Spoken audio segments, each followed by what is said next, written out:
अरे मुरली, ये लड़की कल्याणी कौन है? इतना काम करती है? इसकी तो एक दूंगी ना, पता चलेगा। इडली कढ़ाई मूवी रिव्यू। धनुष ने एक स्वादिष्ट कंफर्ट मील बनाया है। इडली कढ़ाई के एक अहम हिस्से में एक्टर डायरेक्टर धनुष का हीरो मुरुगन अपने पिता की पुरानी इडली रेसिपी को परफेक्ट बनाने की लगातार कोशिश करता है। वो जैसे ही ये मूवी ओटीटी पर रिलीज होगी, मैं पूरी मूवी इस चैनल पर अपलोड कर दूंगा। इसलिए अगर आप ये मूवी सबसे पहले देखना चाहते हैं तो इस चैनल को सब्सक्राइब करें। वो अपने पिता जैसा ही रूटीन फॉलो करता है, वही सामान इस्तेमाल करता है और चक्की पर लगातार चक्की चलाता रहता है। लेकिन इडली वैसी नहीं है जैसी शंकरपुरम के रहने वालों की एक पीढ़ी खाती हुई बड़ी हुई है। मुरुगन बार बार फेल होते हैं और जब आप सोचने लगते हैं कि क्या कमी है, तो दुनिया के मशहूर शेफ सही कह देते हैं। कोई सीक्रेट इंग्रेडिएंट नहीं था। जो कैलिब्रेशन काम आया वो काईमनम कि शेफ के हाथ मिक्स में कुछ ऐसा मिलाते हैं जो दिखाई नहीं देता कि कॉन्सेप्ट जितना ही एब्स्ट्रैक्ट है। मुरुगन की इडली उसके पिता जैसी दिखने लगती है और इडली कढ़ाई आखिरकार पहले जैसी अच्छी दिखने लगती है। दिलचस्प बात यह है कि यह हिस्सा इडली कढ़ाई के आगे बढ़ने के तरीके का एक सिनेकडोक का काम करता है। धनुष की चौथी निर्देशित फिल्म ये दिखाने से शुरू होती है कि इडली की दुकान उनके पिता सिवेनेसन, हमेशा पसंद किए जाने वाले राजकिरण, के लिए क्या मायने रखती है और क्यों मुरुगन को उच्च पाक कला की पढ़ाई करने के लिए अपना साधारण गृहनगर छोड़ना पड़ा। अब बैंकॉक के एक प्रसिद्ध होटल में एक लोकप्रिय शेफ मुरुगन अपने बॉस और व्यवसायी विष्णुवर्धन सत्यराज की बेटी मीरा शालिनी पांडे से शादी करने के लिए पूरी तरह तैयार है। विष्णु का बेटा अश्विन अरुण विजय नाम का एक बिगड़ल बच्चा मुरुगन से नफरत करता है और ये भावना उसके पिता द्वारा लगातार उन दोनों की तुलना करने से और बढ़ जाती है।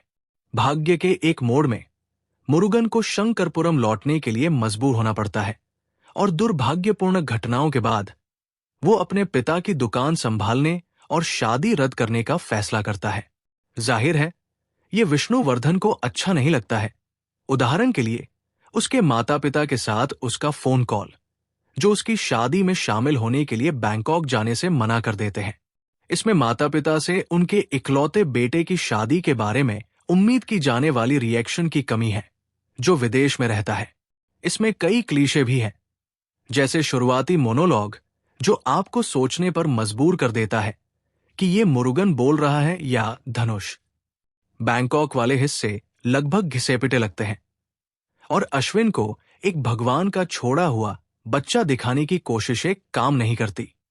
फिल्म की सबसे बड़ी प्रॉब्लम यह है, क्या कोई अपनी जड़ों से जुड़ने की जरूरत के बारे में बात नहीं कर सकता, बिना उन लोगों को नाराज किए जिन्हें मौकों की तलाश में अपने होमटाउन से बाहर जाने की जरूरत महसूस हुई।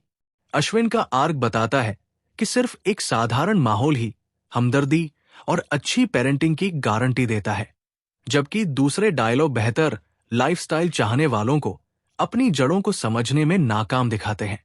लेकिन कमियों के बावजूद धनुष की फिल्म खुद को बचा लेती है, क्योंकि इमोशन बीट्स बहुत अच्छे से अपनी जगह पर है।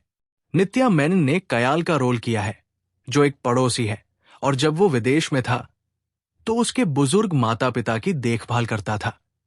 जिस तरह से दोनों के बीच रोमांस पनपता है वो आपको और भी ज्यादा पसंद आएगा। इसमें बहुत सारी कॉमिक रिलीफ भी है, जैसे वो सीन जिसमें मुरुगन, कयाल और उनके दोस्त रामराजन इलावरासु अपनी चक्की के पत्थर से जूझते हैं।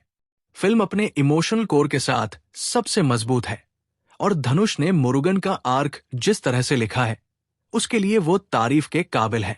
वो अपने पिता के रेस्टोरेंट के लिए प्यार को समझने से लेकर ये समझने तक कि उन्हें अपना रेस्टोरेंट चलाने के लिए सिवानेसन बनना होगा, और फिर जब मुसीबत उनके दरवाजे पर आती है तो वो असलियत में बदल जाता है और उन सभी चीजों का प्रतीक बन जाता है जिनके लिए उनके पिता खड़े थे।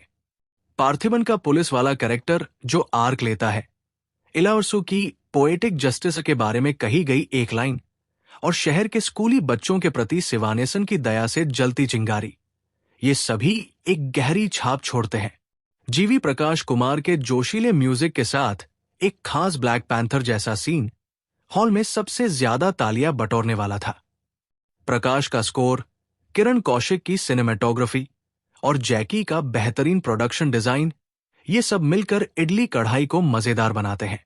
फिल्म के दूसरे हाफ में जो कुछ कमियां लग रही थी, जैसे मुरुगन की मां का फोन पर उन्हें खबर देने का फीका लहजा, उन्हें नया मतलब मिलता है और धनुष की कहानी किसी तरह शुरुआती कोड को सही ठहराती है। इडली कढ़ाई कभी भी टेम्पलेट को फिर से डिफाइन करने का वादा नहीं करती। एनईके के बाद धनुष ने और गहराई में जाना, शायद एक आरामदायक खाने का मजा चखना चाहते थे, और ये फिल्म बस वैसी ही है। ये आपको फैंसी रेस्टोरेंट के खाने के बारे में भुला देना चाहती है और आपको एक ऐसे स्वाद की याद दिलाना चाहती है जिसके बारे में आप शायद भूल गए हों। अपनेपन से आपको सुकून देना चाहती है और आपका दिल भर देना चाहती है।